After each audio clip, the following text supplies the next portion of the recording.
Is there a way that they can actually talk? I'm still in my. You can, Somehow these guys didn't do it, and that was what they didn't know how or well, what. but the instructions they had told them that, so they should have done it too.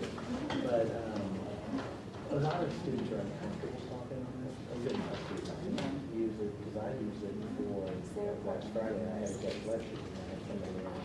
And you can activate the microphone. She's here. Yeah.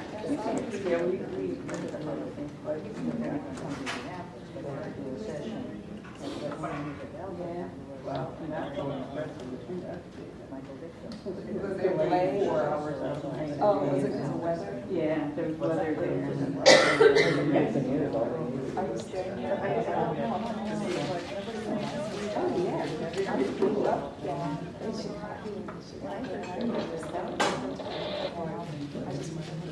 would basically lay out my outline of what I wanted. I'm streaming, but I'm not getting a picture. Time that I spent.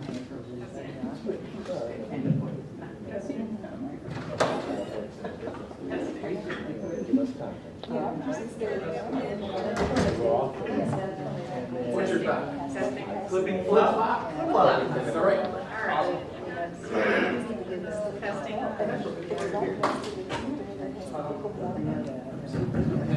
Got nothing on my laptop.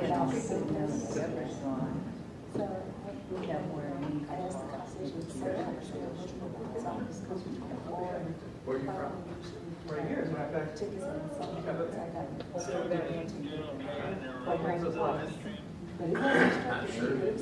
I could use it at 590. Sue's seeing me live, but I don't see anything on my laptop.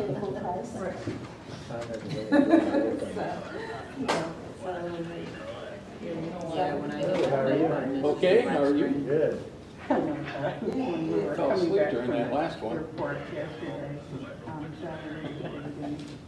Were you in? preview one on the top. Preview one. That's a really interesting subject. I still fell asleep. And so we were all coming back, and they both had checked lunch. They couldn't eat their lunch. Yes.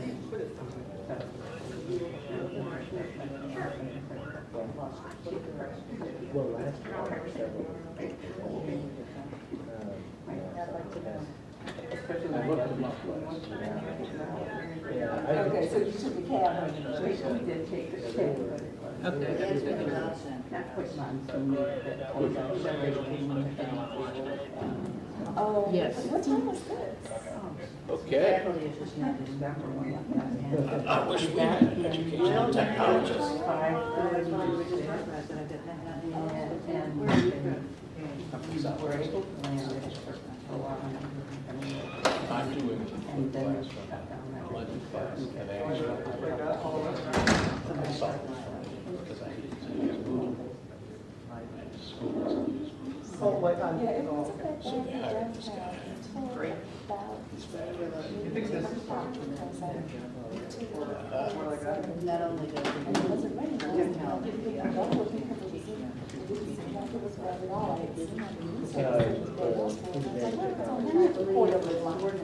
Where are you from? in the different times.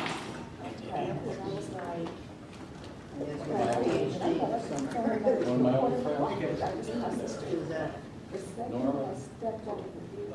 Steve? Lefty. He's still around, he's still around. He's around somewhere. He's By still then, around. I was like, Oh, really? I I don't tired. hear his teaching I anymore. did my because I heard It's a lot of kicking. And our dean just retired. Was the community dean. Brian Yard. Today, he worked for coach. Not my usual, I'm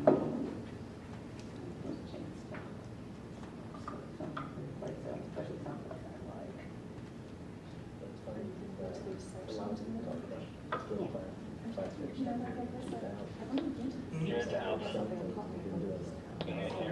What is the name of your community at 510? Yeah. Yeah, probably. I know that.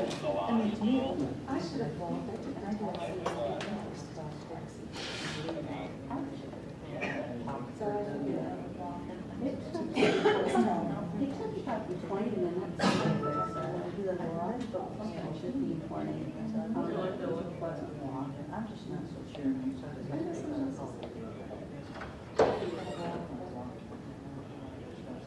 I think that, You're all set? I think so. We're getting this, concluded up.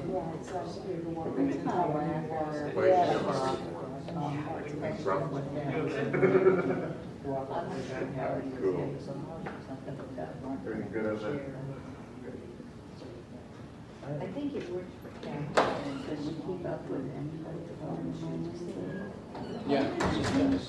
Because she's my boss at Wednesday. Who was there? Oh.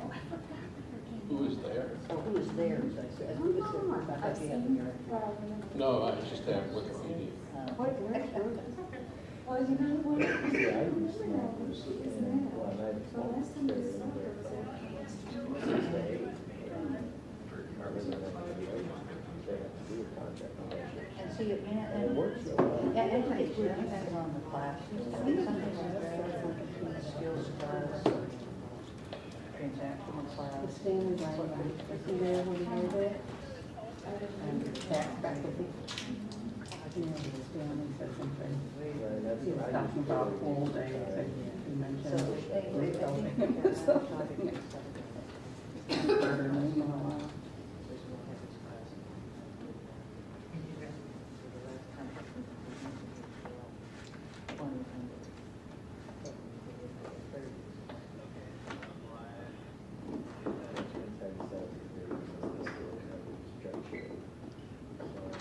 He was proud of what I enjoy it. I mean, back in the day,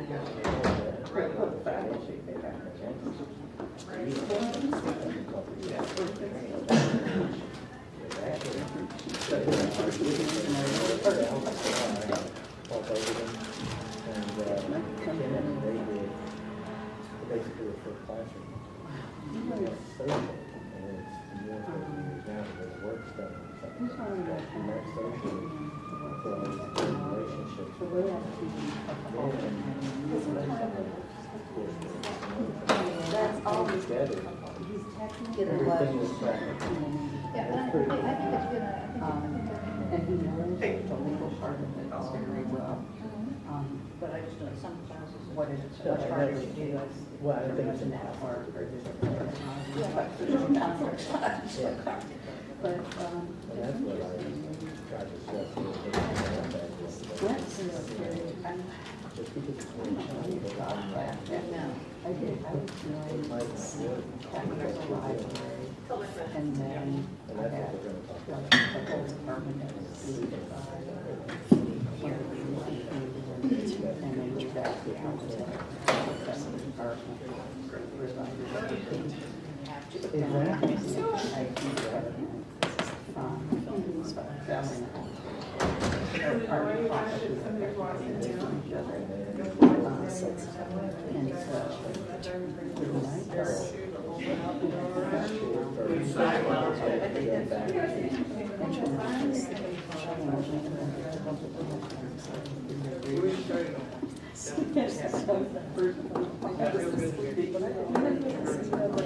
Somehow the relationships evolved, and it's really pretty good. Hold the day.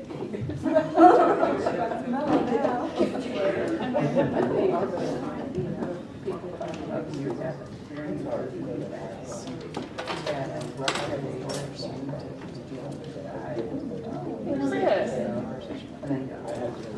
Hey, how are you? I thought I saw you at one point. How are you? Good. Okay. You're all moved? I moved into a hotel. Great. Yes. That helps. Yeah, it's lovely. Beautiful Super 8 downtown Decatur. My stuff's in storage. I have 5 outlets and my staff. Someone said, I really like that jacket. I'm like, I'm glad because you're going to see it one more time.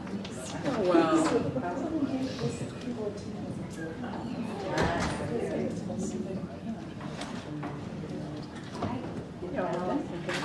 Oh, yeah. Allison has all the practice support. So, well, Oh, you were the director at John Marshall. The one time.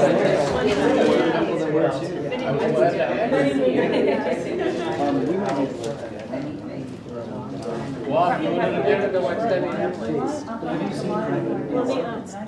I talk to him all the time, I rarely see him.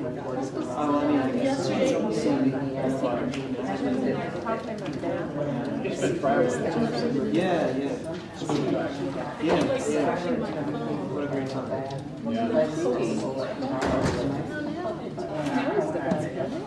The CFO has just been given his help. I can tell it's- It's just the keyboard. I just can't.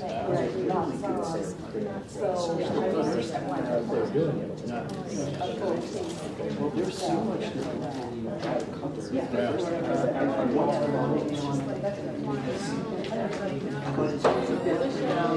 I can't talk about it, so now. Maybe 2 hours a day is a Well, I don't know, it's right on.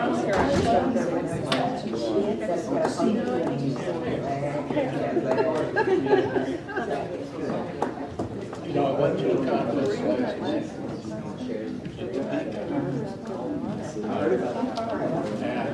And they don't have the same I'm introducing you.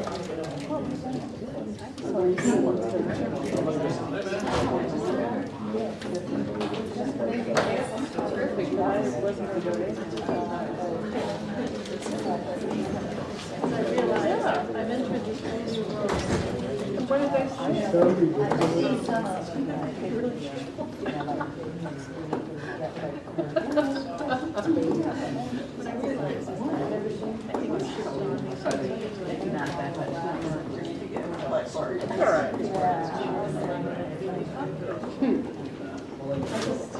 I kind of just girls because I think we're just realizing that libraries really are dead. You're going back here.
Ready? Ready? I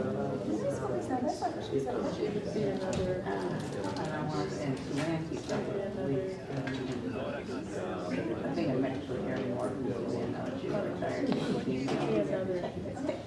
But I have to ask her what, and did you overlap with Martha's friend?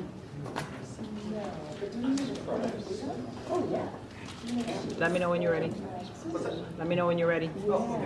And actually, I would think about it, because we have put our error. There's a lot of stuff we haven't put out. Okay, can everyone hear me? All right, awesome. Before we actually get started with this, I feel like I owe you something in the way of an explanation about the emails that you got over the past week or so.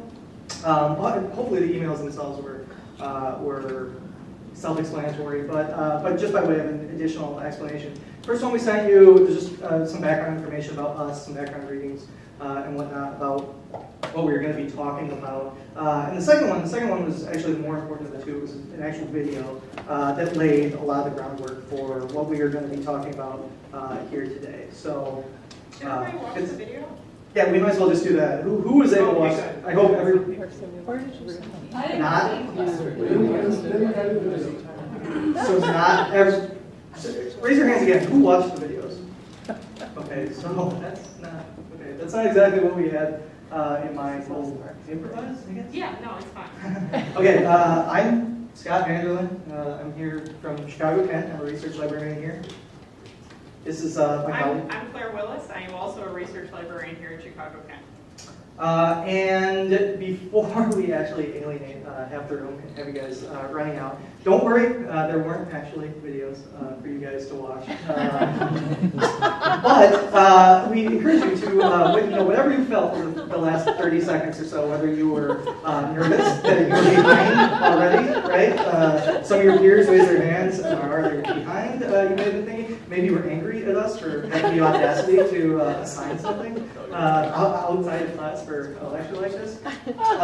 Yeah, I encourage you to kind of bottle that. Remember what you felt and keep in mind as we go through the lecture here. Also, if you're able, I invite you to kind of look at what that would have been like for us as the presenters if half the room had watched the videos and half had not.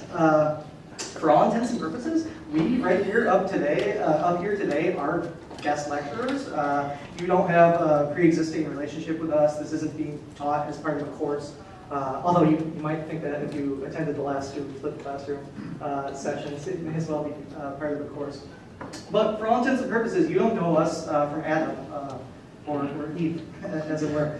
And speaking of which, if you had gotten emails from us, you would have been entirely forgiven if you just kind of said, "What's this guy selling?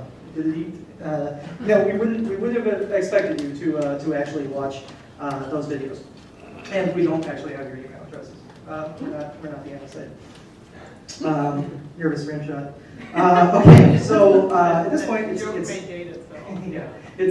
point, it's very possible that some or all of you were in the last two flipped classroom sessions. So in the interest of making sure everyone's on the same page, we're going to start off by just kind of going over what the flipped classroom model is. Very, very briefly, the traditional classroom model is where the teacher gives the information in a lecture in person to his or her students, and then afterward there is homework assigned where the students actually apply what they've learned from the lecture. As opposed to the flipped classroom, where the students watch a video or something ahead of time in order to get the same information that they would have gotten from the lecture. That way the in-class time is spent entirely with the exercises, the kind of things that would have been homework, but with the professor there to help them out with it. And to talk a little bit about what our experience is, what our background is, Scott and I are both research librarians here at Kent. We taught guest lectures to upper-level legal writing classes. We taught them about a variety of different topics, but the two that we flipped were the legal forms lecture and another one about statutes and administrative law. And the statutes and administrative law is the one that we'll be using throughout this talk as an example. These classes were taught by adjuncts also, which comes up later on. So first I'd like to talk briefly about what the lecture looked like before we flipped it. It was the traditional lecture model that we were talking about before, albeit without any homework because we are guest lecturers, so we can't assign homework. The semi-flip is for 2 semesters. We experimented with adding a video component with actually showing videos in class, so it would be more visually engaging, more interesting. So we'll talk about kind of what our experience was just with adding video. And then finally, we will detail our own experiment with flipping. How did it go? Was it a flop? Okay, so again, if you've attended either of the last two sessions on flipped classrooms, they're both really extensive, they're both really great. What differentiates our session here that we're going to be talking about is that we're looking at this, the flipped classroom model through the eyes of a guest lecturer and sort of how that can work, if it can work. Before we get into that, we need to kind of define what a guest lecturer is. Claire already mentioned that we were teaching these classes, the actual professors teaching the classes were adjunct professors. There is no standalone legal research course here at Chicago Kent. It's legal research is taught as part of the legal writing curriculum. And we as librarians sort of come in and give ad hoc lectures in legal writing classes to talk about legal research topics. So yeah, definitely one example of a guest lecturer in a law school or an educational setting would be librarians like us. Another would be vendors. So your Lexis and Westlaw reps, they come in, they give They give tutorials, they give lectures, for lack of a better word, about how to use their products. Other professors can actually be guest lecturers in some cases if they're going into another classroom that maybe they aren't the primary instructor in, but they're coming in to fill some sort of gap. Is anyone here in the room, do you fall into any of those categories? Do you ever give guest lectures? Okay, so a few of you. Great, well, even if you don't, you may very well find yourself in a situation like this in the future, and these are the types of issues that we're going to be talking about here. Also, what do we provide as guest lecturers? I already mentioned this in brief, but often we're filling a gap in the course. Or acting as experts. Maybe the professor doesn't have the expertise or the time to actually, provide additional illumination on a topic. That's where a guest lecturer might come in and fill that gap and provide some of that expertise, fill the role of the expert. How we're different from the other professors, leaving aside, sticky issues of promotion and tenure that we're not going to touch, is that we don't know the students. We might kind of know them from the reference desk, other interactions with them, but for the most part, we don't know them, they don't know us, we don't have a pre-existing relationship with them, and we won't see them again. So in a sense, if you're a guest lecturer, it is perpetually the first day of class, which, as we'll discuss later, definitely has implications for trying to flip the classroom. But how we're not different, we want to teach the class like everybody else. We want to get the material across, and we want to make the best possible use of time. Let's take a look a little bit more at the pre-flip, at what the lecture looked like before. It was pretty much a standard lecture, like what you see right here, with sort of a demonstration / web tour. If we were talking about FedSys, we'd go into FedSys and click around with it. There was very little interaction. There were some questions of the style of, has anyone here ever used X? Can anyone think of a reason why an attorney might use Y? Those kind of questions, but nothing like you'd call an actual exercise. As a result, they were a little bit boring, and students were not all that engaged. Yeah, that kind of sums it up. So we had some feedback from this style of lecture. After all of the lectures that we give, we solicit feedback either from a print form or from emailing the students. So all the feedback that we're showing you are actual quotes from students' feedback. They said what was the most helpful. They liked things that were interactive. They liked actually being able to see how to use the different tools. In terms of things that were not so helpful that maybe we could do differently, they wanted that much more interactivity. They wanted things to be more in-depth, and even the students themselves acknowledged that there's only so much we can do with that one class period. Okay, so Claire and I were actually both hired at relatively the same time. We came here in the summer of 2011, and when we came, one of our first charges was kind of to revamp these lectures. It was kind of the prevailing thought that they'd gotten maybe a little bit stale. Maybe we could try some new things. At the time, we were familiar with the flipped classroom format, but we definitely weren't prepared to go that far at that point. But what we did want to do was just kind of, jazz up the lectures, for lack of a better word. We wanted to make them more visually interesting in particular. We wanted to be able to hold the students' attention a bit better while we were there. What we came up with was, and we did a couple of things, but one of the biggest things, so the primary things that we did, was incorporate videos into the actual lectures. So we set up a Prezi, which is actually the software I'm using here today. It's really just you can think of it as an alternative to PowerPoint for those of you who aren't familiar. But it's basically just a way of organizing information and getting you from slide to slide. We set up a Prezi and we integrated various videos into that. There was still nothing for students to do outside of class. We would go through all of it in class, including the videos. We just, we'd get to that point and we'd let the video play and then we'd discuss it a little bit. In general, just kind of anecdotally at this point, the videos were very well received, and I think that there was kind of a consensus that visually, we were accomplishing what we wanted to do. The students did seem more engaged. But there were some drawbacks as well. First of all, it was getting very, very long, the lecture itself. We had a lot of information to pack in there, and while we were, while we were doing what we set out to do in terms of making it more visually interesting, everything we added to it, whether it was videos or screenshots or what have you, it was making it longer and longer and longer. So what it ended up doing was, we would go in there and we would have these kind of marathon research sessions where we took them through this entire thing. Feedback, we took feedback, of course. Once again, it was similar to what we'd done with a traditional lecture. We asked students what was most helpful. As you can see here, there's exclamation points. Those are always nice to see on evaluation forms. Students said that it was engaging. They said it was very interesting. All of this was really good.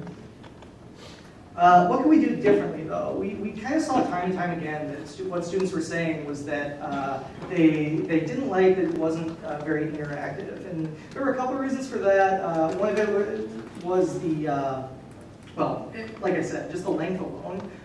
To the point that it got to, it was so long that we kind of didn't have as much time as we would have liked to actually go out and talk about things that weren't in the actual presentation that we had planned ahead of time. The other thing was, one of the drawbacks of Prezi is that you can't sort of port in a web browser, so we sort of made do with screenshots of websites. So when we wanted to show the students a website, we would have a screenshot. It works for the purposes of kind of showing them what the website looks like, but it's not interactive in that way. So at this point, I think that it would be fair to say that we succeeded in the goal of making it more interesting. We got really good feedback on the actual videos, but maybe we had backtracked a little bit in terms of being interactive with the students. So in comes the flipped classroom. So we had obviously heard about the flipped classroom. It's something that you hear quite a bit about. And we had the good experience showing videos in class, but we're running short on time. And we had good experience doing things that were interactive in class, not only with this lecture, but I had taught another lecture on a separate topic that was very interactive. That was great. Professor loved it. Students learned a lot. Definitely ready to do that. So the flipped classroom was a way to combine our great experience with the videos with our great experience with an interactive experience and avoid the severe time crunch problem that we were running into. So first I'd like to talk about how we actually made the videos and the tools that we used. The videos were centered around a series of vignettes with a common character. So there would be one character who had a legal research need, and they would talk to other characters that were personifications of different legal research tools. So there was a character named Pops, who you'll see later, who was the popular name table. There was Fred was the Federal Register. So it's one person walking up to a supposed character. And so the way we did that, rather than actually use live actors, was to use extra normal videos. So this is a screenshot of what extra normal looks like. I enjoyed using extra normal. It's really easy. Pricing is a little bit strange. You don't actually buy things in extra normal. You buy points that are then used to buy things. For those of you who have ever been here to the city of Chicago before and been to the Taste of Chicago, that's also how you buy food at the Taste of Chicago. So, it kind of hides what the price is, but nothing's terribly expensive. In terms of feedback about just the extra normal videos themselves, for the most part, students thought they were good. They thought they were funny. They did what they were supposed to. There was some feedback that found their voices creepy or off-putting, hard to listen to, or slow. So extra normal was not without its drawbacks. And we will actually show a video in a little bit that shows the resulting video. Yeah, okay, so the next program that we used, and it's been brought up, I think, repeatedly over the last two flipped sessions, is Camtasia. So Camtasia, as somebody who is not a hardcore video editor, I don't think any of us were going into this, I can say it's pretty user-friendly. We use Camtasia basically to make screencasts of what we were doing on the screen. And then we could edit them in various ways, transitions. We could speak over them as well. And So it's a screencast of a Prezi.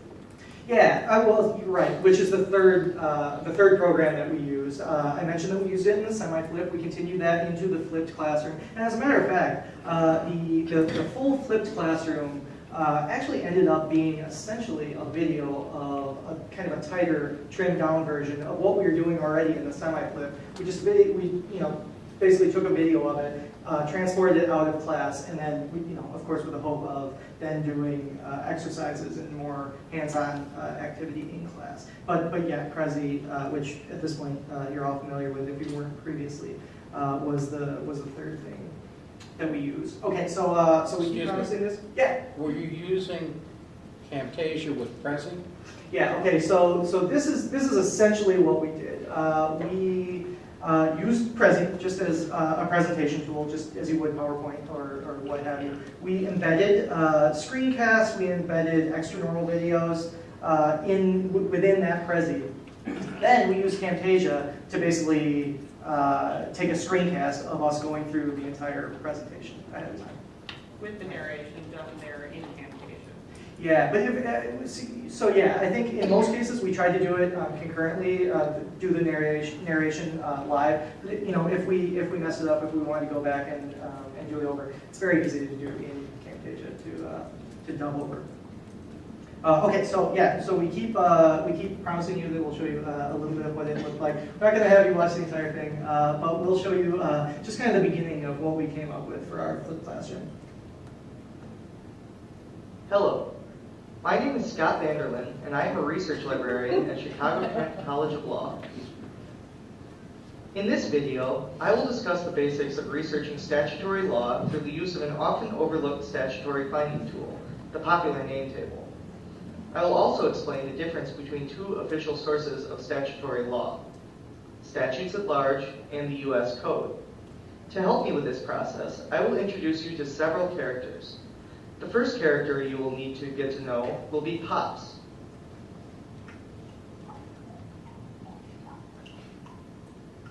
Pops, you've got to help me. Okay, but first tell me why we have to meet in a cave. And why are you dressed like Hunter S. Thompson? I'm in hot water, Pops. I need to find someone before they find me. I took out some loans from a guy. Now he wants his money. All I know is that his friends call him Rico. Oh boy, Rico runs a really organized racket. Very suave. I can help you find him though. First, I can tell you that his full name is the Racketeer Influenced and Corrupt Organizations Act. I can see why he goes by Rico. Indeed. Now let me see. It looks like Rico can be found at 84 Stat 941 or at 18 USC 1961. Stat USC? I've never even heard of those places. To actually find Rico, you will have to talk to Seller Cody.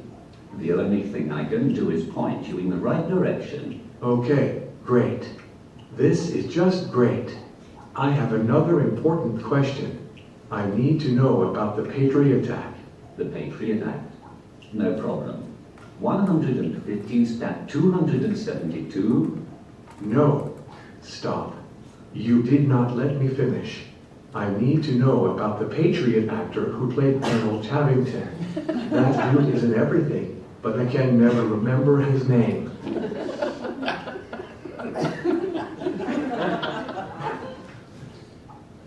Jason ISIS. As you saw in the video, the popular name table is a convenient way to find a location. Okay, and it goes on from there. The SAL mentioned in the video was statutes at large. Cody was the U.S. Code, and so on. It's an extended metaphor. I can't say it actually.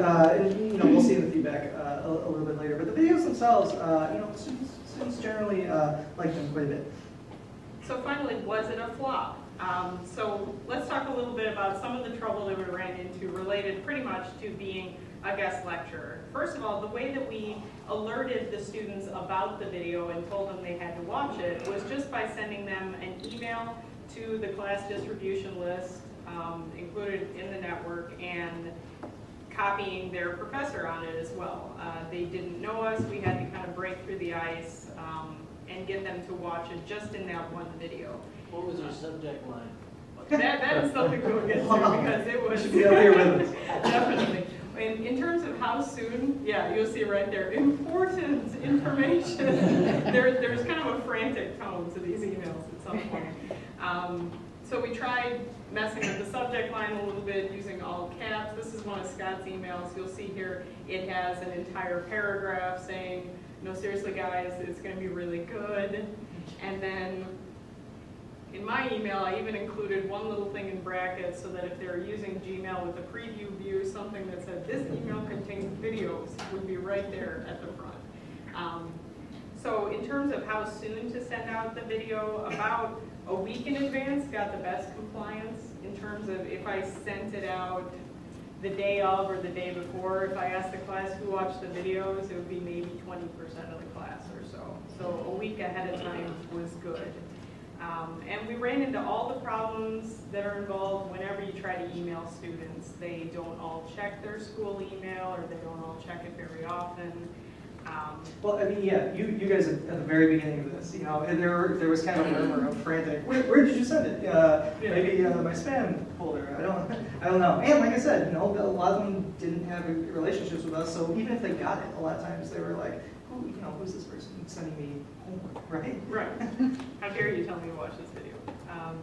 So we also had some issues with involvement from the faculty. They knew that librarians would be coming to teach these. That had been the model for the longest time, that librarians acted as the guest lecturers.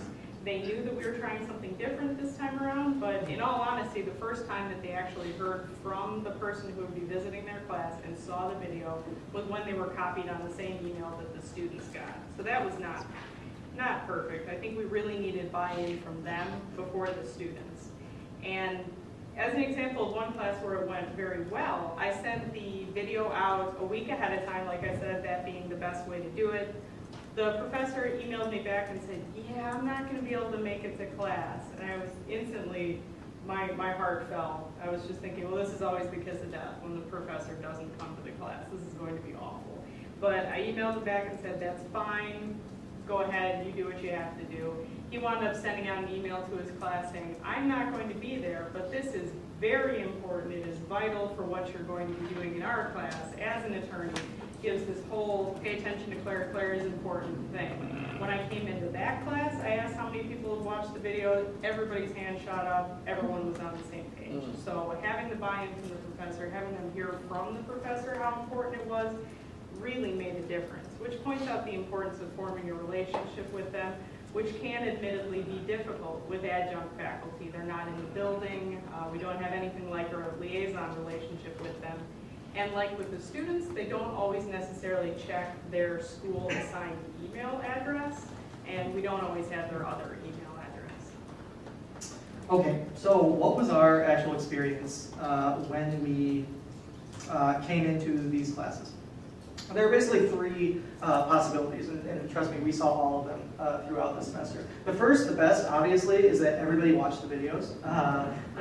It did happen. Claire just gave you an example of the time that it happened. When that happened, we got really, really good feedback. It worked well, worked exactly the way that it's drawn up, so to speak. And that was obviously what we were hoping. The next best thing that could have happened, ironically, is if nobody watched them at all. That's obviously not ideal. It wasn't what we were going for, but at least people weren't on sort of different pages when they came in. When that happened, we kind of just went back to the old traditional format. We'd go back, tell them what they would have actually found if they had watched the videos, and it wasn't exactly what we wanted, but at least we could teach it, from point A to point B in a way that made sense. The worst eventuality was when, say, half the class had actually watched the videos and half the class did not watch the videos. So that puts kind of everybody in a really difficult position. We are, as instructors at that point, we are running the risk of alienating probably half the class either way. Either we go back and we review all the things that were in the videos for the benefit of the people who didn't watch them prior to class, and then we're basically punishing the people that actually did what we wanted them to, or we just kind of plow ahead and hope that the other students can kind of catch up, which also isn't a great option. So one of the themes that you've heard a couple times today, if you attended the other flipped classroom sessions, is that you really, really need that buy-in. Because if you don't get close to 100% participation in this, with students watching the videos out of class, you're basically sunk when you come in. Okay, so the actual feedback, the quantifiable stuff. We did a similar thing to what we always do. We asked for evaluations, anonymous evaluations at the end. And the first question, in this case for the flipped classroom, was, did you watch the videos? Plain and simple. If no, why not? These are anonymous, as I said, so we got a lot of honest, if bad responses. A lot of just, I forgot. Flat out. These are verbatim, and we took them directly from the evaluation. So we got a lot of bad reasons for not watching the videos. We did get some good reasons as well, and for the most part, there were timing issues. People would say, I had 2 papers due today. We had an assignment due for the particular class that I was visiting. That would be a bad scenario. Some people said they had a busy weekend, which may or may not be a good reason. You can read that as you like. It never actually came up in the student feedback, but one of the most serious timing issues was if we gave this lecture anywhere near to the beginning of the semester, if it was before the add drop date, who got that email and who actually showed up in the class could be 2 entirely separate groups of people. So there was a lot of, someone walking in, the professor didn't even know they were in the class, we sure didn't know. So they were pretty much guaranteed not to have gotten the video. Okay, so these are basically the universe of responses from people who didn't watch the videos at all. Of those who did watch the videos, we asked them an additional question, which was, do you prefer the flip format or the traditional lecture? So we did, in all fairness, get a smattering of people who just flat out said, I prefer a traditional lecture. And here's one comment that said that they couldn't recall the videos when they actually came into class. So we did absolutely get some of those. But the overwhelming majority of people who actually watched the videos ahead of time were very, very enthusiastic about the actual format. We got, this is really just kind of a small selection of the positive feedback that we got for this. And as you can see, it's just, comment after comment, talking about, I like this better, it's more engaging.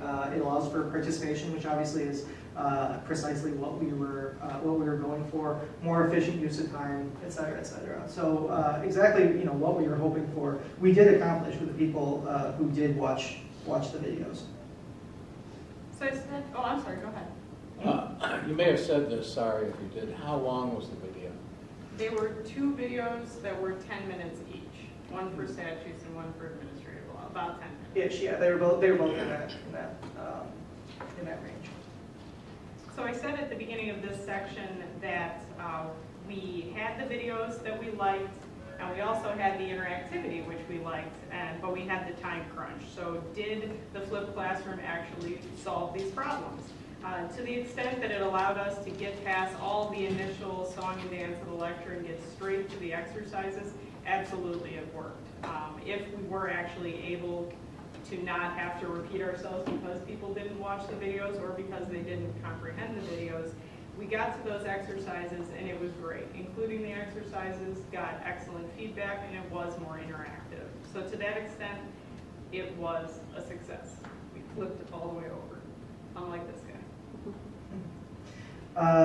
So another thing that we did throughout the semester, we were kind of just looking for ways that we could improve upon this, or ways we could learn from maybe things that weren't going as well as we had hoped. So there is a wealth of scholarship that's been written about this, and there were two sessions before us, and they were very, very well attended. So as you can see, there's a lot of interest in this. There's a lot that's been written, and there's also just kind of anecdotal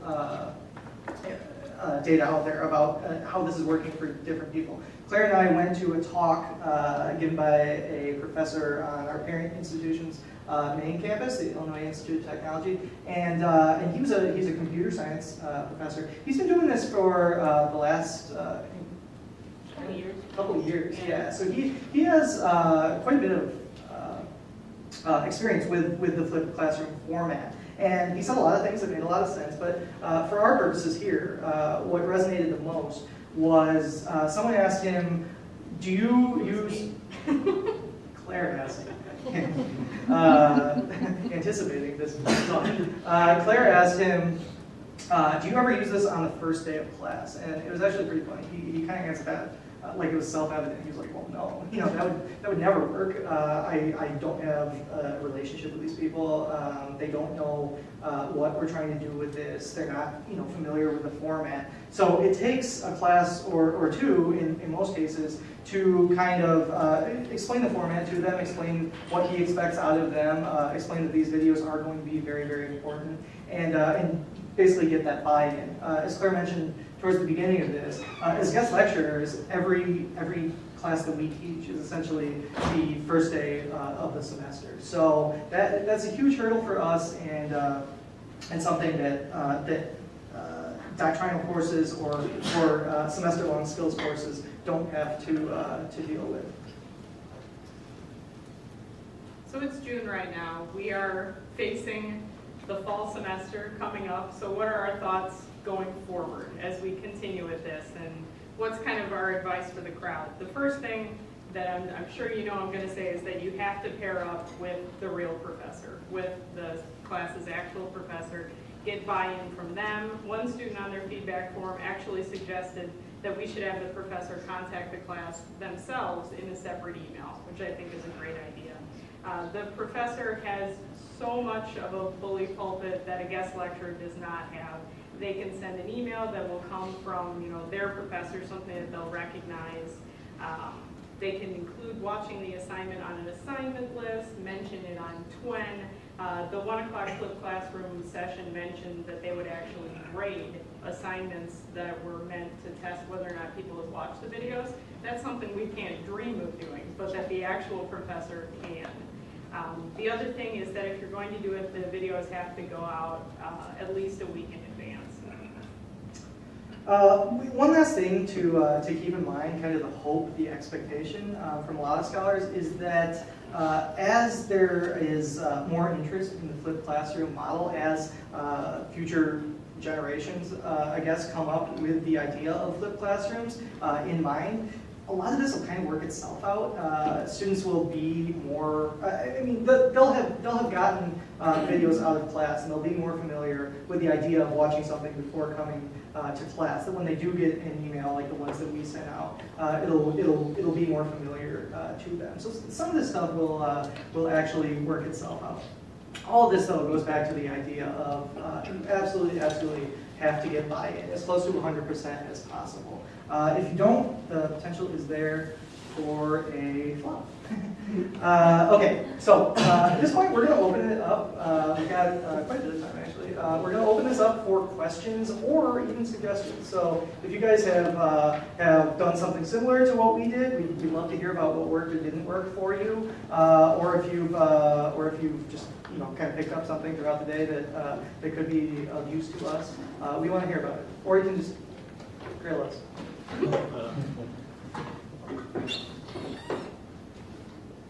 Yeah.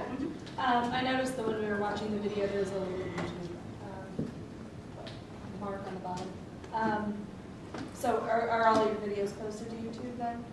They actually are. Yeah. At the moment, some of them I think might be private, but I think most of them are posted on there, and they are. And they're public. So we actually got a comment on one of our videos that said that, hey, I'm so-and-so librarian from such and such school, and I use this in class, and we really liked it, my students liked it, so yeah. So well, I was curious, you can see obviously your YouTube views. I wondered if you had noticed if students were going back to your video after your lectures or anything like that. That's where I see myself using it more. The director of our writing program, we have a legal research and writing program, kind of like you were talking about. Yeah. She kind of rules with an iron fist and tells us basically exactly what we're supposed to say in our research lectures. Yeah. So I doubt that me pitching the flipped classroom is going to work for probably a couple of years. I'm going to have to ease her into it. But I know that before I go into this next year to do my very rushed, covering a lot of content in 40 minutes, lecture, I'm definitely going to make some videos. Yeah. And I don't know if I can get them to watch them beforehand, but I definitely see them being very helpful after the fact to remind them of what I've tried to convey in 40 minutes. Yeah. We embedded them into a LibGuide. Yeah, so also. that's what I thought we would do. Right. So I guess the real answer to your question is that no. I mean, any evidence that we had of that would be anecdotal. Like we didn't actually take metrics of before and after. The other thing, we were teaching these constantly, so it would be hard to kind of suss out who's watching them after the fact, who's watching them for the next class, et cetera, et cetera. I mean, obviously there's a big spike in viewership, presumably from the students. Maybe word's gotten out, maybe everybody's watching them. We haven't turned into a sensation yet. But yeah, I mean, they are being watched. We don't have hard numbers about when people are watching them or in what circumstances, but yeah. Yeah. So what did you do in class after when they came in? Yeah, that's a good question. We had prepared actual exercises, hands-on exercises. Groups or for individuals? They were for the most part individual unless somebody didn't bring their laptop. Yeah, I think in some, I mean, it didn't matter too much. I think in mine, I kind of said, you can do them by yourself, you can get together with a buddy, things like that. But yeah, there were exercises that built off of the concepts and the websites and whatnot that we showed them in the video. Yeah? Did your use of videos as guest lecturers happen to influence any professors in other departments to use videos for their permanent teaching? Yeah, well, actually, I mean, it's a little bit hard to suss out whether we did it specifically or whether it's kind of just the general, this is kind of hitting everybody at relatively the same time, the concept of flipped classrooms. I would assume that you guys are the resident experts on creating videos now here. Well, that's very kind of you. We do have, we have both an AV department and we have an ed tech. We have an ed tech department within the library, and they're the real experts. We have Kim here, who does a lot of that. Kim's far better at video editing than I am, and we kind of work together. Oh, cool. So we're not as experts as maybe you would assume, but we do passive work, I think. And like I said, I mean, it just seems like good ideas spread by word of mouth a lot of times. Sure, yeah. To answer your original question, there have been a couple of there's, I guess, one that I know of for sure, a legal writing professor who is using a flipped classroom model now in her classes here at Chicago Kent. And there are a couple of other professors who, if they're not doing it yet, they're definitely thinking about it. The concepts are there, and they're certainly coming to us and saying, hey, I know that you've been doing this, you've been getting good results, and how can you help us out? And that's actually an excellent point. We're helping the students, but also we're kind of helping ourselves, I guess. We're giving ourselves a case study for the other faculty. Yeah, absolutely. Yeah. Have you thought about putting some of the exercises you do in class online as well, using something like Adobe Captivate to allow them to walk through it at a later time? I mean, obviously you want to get them while they're in class, but to be able to go back and engage with it like they do your videos after the fact. Yeah, that actually, we haven't done that. We haven't, so the exercises themselves, they really are intended to be in-class exercises. We're already, after all, giving them something to do out of class that they hadn't previously had to do. So we really should try and keep the exercises themselves to in-class. But, that's really not a bad idea. It's at one point, we had, that was never mind. That's an excellent point, and something that we will, I think, look at. We did have the exercises printed out there in class, so we have the most low tech. You can go back and refer to it later, just with the sheets themselves. And we did go, we went over the exercises at the end of class, and it was a really kind of interactive experience for everyone. Anyone else? All right. All right, well, thank you guys very much. You Go can- running around the pool. Yeah, right. Yeah, you can, I guess, head over to Willis Tower. Really? Right? Is that going on? Cool. We'll see you there.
We're allowed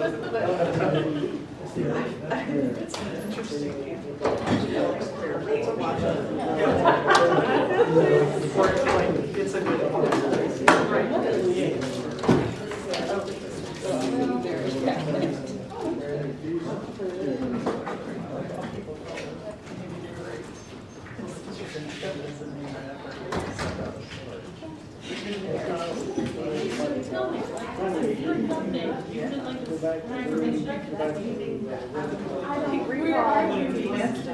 I just assumed somebody would actually tell me. Well, I don't.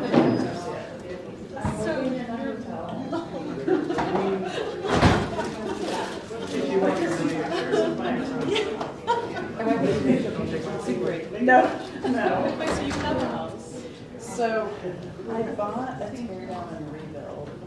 Let's see. Wait, you mean the hotel on one? No. So to get the full effect, let's see if I can.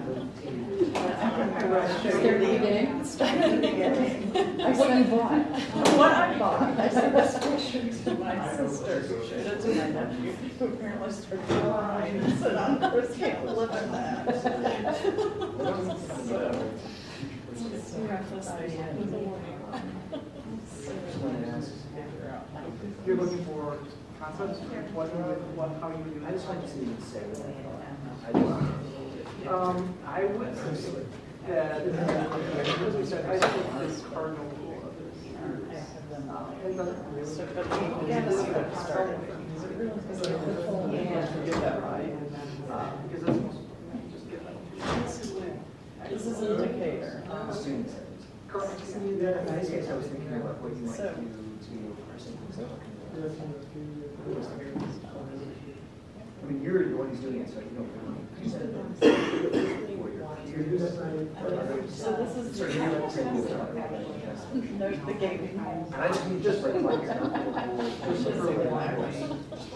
So this guy, he's an since that's what you're architect. doing, right? Right, absolutely, yeah. Is it a pre-existing class that Takes is houses already like this. before? Because then And he it tears sounds them down.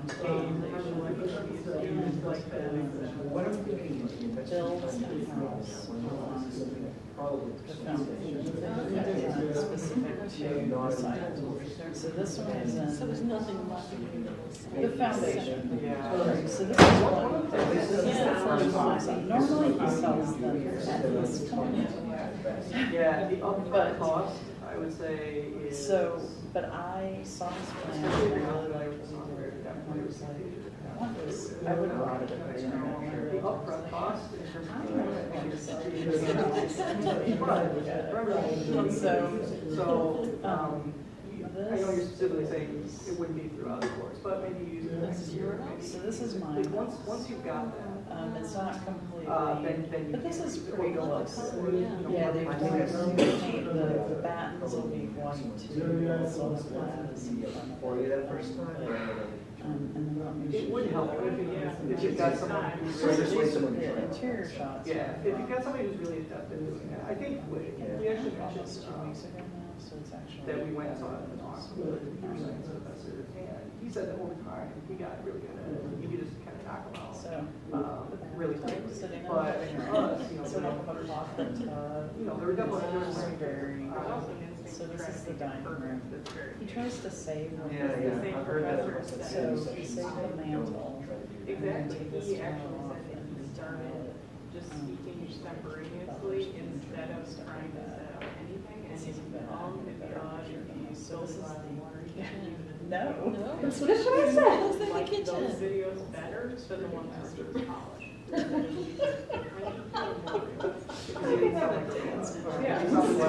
So, oh my God. Yeah. That's our master. He put in like 3 sinks. Yeah. And then that's probably ever. I think so. It's ridiculous. It's really helpful. I walked into it and I was like, oh my God. Okay. Yeah. That's the second one, yeah. If you ever, Big trees, it's got a pretty good sized And I don't have backyard. This is I was actually the gonna back use end this of the one. master shower. So that here, picked we are off already the having walls. see over at the Lewis. Your stuff. This is So, where so it's email me. all you should have over it. here. All right. Master Oh, I bedroom. should be wearing this, I'm Scott. This is like a sure it must be, but this is what the tile. Yeah, I can see look that. like. Yeah, and that's the sitting area, so you come up the stairs and there's a sitting area and then it goes back. This is the kitchen pre-granite, which is the living room's over here. So there's like a thing, and then they, you might. I decided. So they screened in porch out of that. Oh, nice. Yeah, it's big too, it's the same size as the master bedroom, which is big enough. So I'm this is the closet. So, but yes, I'm hoping it goes on Wednesday.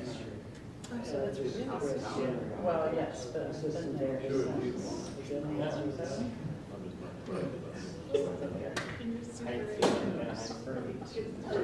Some high school. No, silent. I've been driving back and forth. My poor parents, the cat's actually sent my Father's Day card to thank me for care. So, it was supposed to have been done. It was supposed to have been done May 31st, but, which really, that Pretty neat original house is courtyard. still standing, like. Pretty tall. So it's One flat. acre. Yeah. But they got held up because Very there's so much big. rain. In the spring and summer, it just all of a sudden the rains go in. And, so the inspectors, Marion was telling me she bought a new house and there she's trying to do some renovation work. She said the inspectors in Phoenix were 6 weeks behind. Oh, that's terrible. Yeah. So, you're not really in the super downtown Decatur. It's lovely. So, Next week is soon. yeah, yeah. And then you can just move all your stuff in. Yeah, I gotta go back and get the cats and do all that. But, so it'll be nice. A little bit, yeah. I'm So trying you to find officially a place. started and I started May things doing so 28th. far? Yeah, so. I guess it's not really like Maybe not a little. before, it's not as if this is all a big I'm surprise. just gonna go to the restroom without thinking, walk back with you. Interesting. Yeah, I may do that too. I may go. So there's 2 different things, right, just like getting around the Hey, city. I'm not- I have this weird deja vu, because one minute I'll be like, oh, I know where I am, and the next minute I'll be like, I have no idea where I am, because everything's changed. You know, there's been a lot of growth in building. Yeah. I don't know what things have changed, so then I have to be really careful. Are they still doing the Yeah. same thing or do it? Yeah. You know, so. That wasn't been since you were. That was a long time. It's changed. Yeah, so, I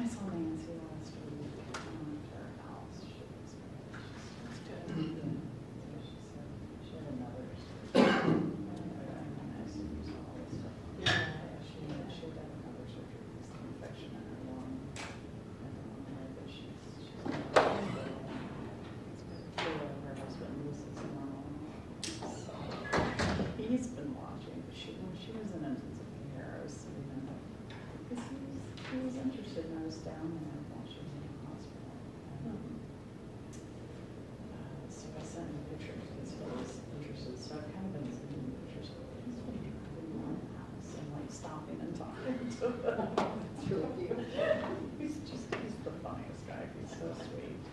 So, poor Nancy's just sitting there because she's got all the drink and stuff. And she's just sitting there shaking her head at him as he like takes me all over the house showing me their renovation projects. She's good, so it's weird. I didn't really. I guess it'll take you a little while to kind of adjust. Well, it's interesting too because it's a much bigger house. So there's stuff I have to figure out. It's not like as simple as going, well, all the stuff was in my dining room, so it has to go in my dining room. Right, You know, right, it's- right. Yes. So because I had way too much stuff in my dining room, so the dresser's actually going You in the did. bedroom. Well, you know, the So- thing is though, it's like, that is so much easier than going the other direction, which is what I had to do. I live here in Chicago, but I went from, like, I lost 500 square feet in my house when I moved here, 600, I lost 600 square feet. And it was just like, it was really hard. Of course, I'm losing the basement, so the whole storage issue is going to be really interesting. I have an attic, but it's not a walk-up, it's a pull-down. Okay. Well, so you're not gaining that much space without a basement. Some of the closets are humongous. It depends upon the footprint. So there's 4 bedrooms and 3 bathrooms. And the closet in the bedroom, well, it's a common closet, the master, but the closet in the bedroom that we use as an office is huge. I mean, it's not a walk-in, but it's double doors and the doors are oversized. So, no, you don't need a garage. Where do you park? You get a shed. I probably park in the driveway. Doesn't snow. Oh, it doesn't snow. I work in Ah. I I forgot. I could Let's stop to eventually. the snow. I could eventually put a garage. Some people do. It's not that nobody has them, but particularly the older houses and the older lots, they don't have. I mean, I would have to spend a substantial amount of money to build a garage, which I might later do, but But you don't you use it. you get a shed and you put your lawn Yeah. in a shed and. That's not. No, so, the biggest problem I have is I have that box for the back of my car, so I have to get a shed big enough for the box. And Maybe just planting sheds in your backyard. that would be very, very classy. That'd be classy, but yay. So, we always park our cars like at the driveway, so they're close. And I looked around there and I was like, we don't have drivers and nobody else. Now that you live with They had their, big everybody fancy has their houses. cars like tucked back away. Yeah. So I had to, like, if he's getting out of driving on the way back. No, like in my neighborhood, oh, that's interesting, because I did sort of have this, it's like my realtor house. And she's like, no, she said, right now in this block, maybe. She said, but let me take you around, before they're building $850,000 bills that are all sold. Wow, that's great. From the time I was there, they were all sold. I'm like, oh, okay, well, yeah, Yeah, yeah, it so is that's good. good for It's me. good. So, yeah, so it's, I just, I can't wait to go, I'm tired. I have like 6 months. Because I thought it'd be like a week before I got my stuff. You guys go shopping. I'm getting ready to buy a house, I'm not shopping for anything right now. So, yeah, because someone at work, I don't like that jacket, I'm like, I'm glad, because you're gonna see it a lot more before we're done. Put the second shirt under it. Oh, man, so are you gonna go for Lowe's or are you going home? The announcement finally went out. Oh, did it? So the dean just, I don't know. And get this, it's even better. So I was a general marshal. So the dean was putting me so he can name me to fill. So, but there's also like 3 other people doing promotions. So he sends out this email. It's like 20 paragraphs. And buries it in there. And buries it. And at the very end, so then I'm new about it. And it says, so June will be the new chief information. She'll be in charge of blah, blah, blah, blah, blah. It goes on. There's no mention of the library.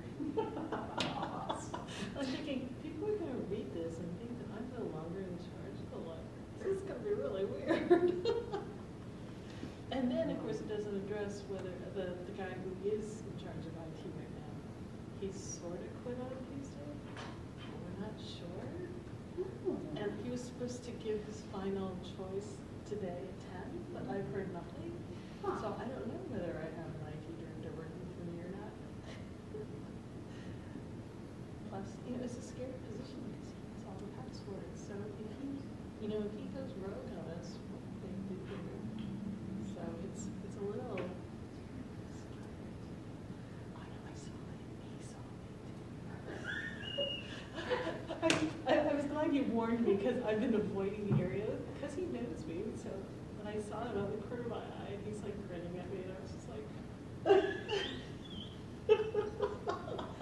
Carolyn's gonna get talked to. So I'm trying to get up so I can drop off just as the curtains meeting. I see him on the street. What is he doing? You know when you see somebody out of context, and this is the first time I've seen them since.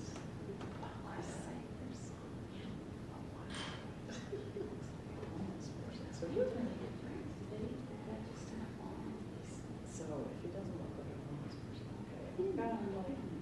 Just stop doing stuff. Fabulous. So this is something that he was supposed to tell the guy on Thursday of last week, and then he just Monday, and the announcement was going out yesterday.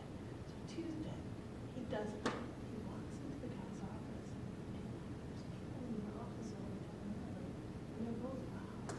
And so they're like having this conversation, and it's just ugly. It's just ugly. And I was just like, oh. And then, then the guy quits on the spot, we think. But he's, what did you think about it? Oh, no! Sign a sheet of paper!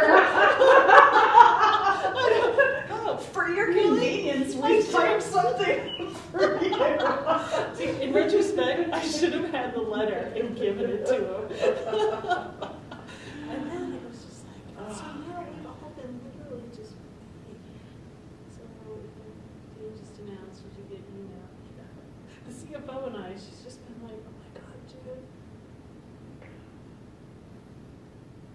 Because, we're all just sitting around going, yeah. And like he has 3 guys that work under him, and they're like chomping at the bit. They can't stand him. And so they're all like coming to visit me, and they're just like, oh, I want to do this and this and this. I was like, great, I can't talk to you. It's not official.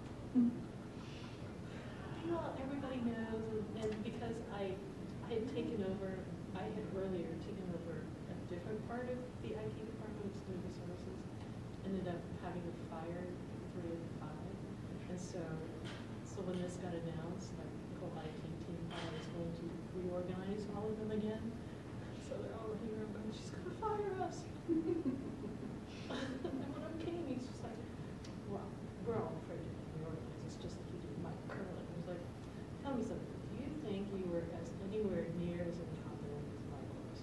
Well, no. Well, then why would I ever fire you? Oh.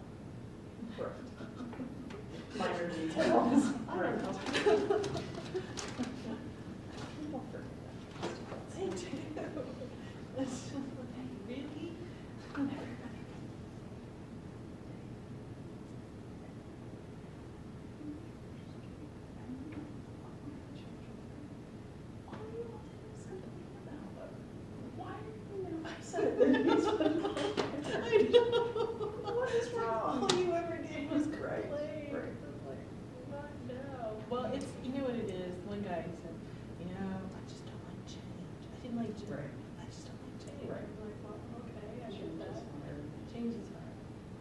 for some people. And this is, yeah. I don't know, I just, it's gonna be. Now, are you in charge of IT? No, it's not. Well, it's a complicated question. It's fine as long as the IT. The germ, they are. Hello. Oh, good, good, so. Nice. Oh, what happened? Like I was dealing with. No, and you're gonna have to. Oh, they changed the name? So to me, it's like. Well, yeah, and that's the thing, you know. Party? When I started this. Papa did, what? What did Papa do? And then it was just like, no, I just have to watch him do it all really badly. Right. It's worse, it's No, far, they're far good. worse. They're very good. There's no concerns. So. Well, hey, so, congratulations officially. Oh, thank you. I haven't seen you. I don't know, congratulations, but certainly,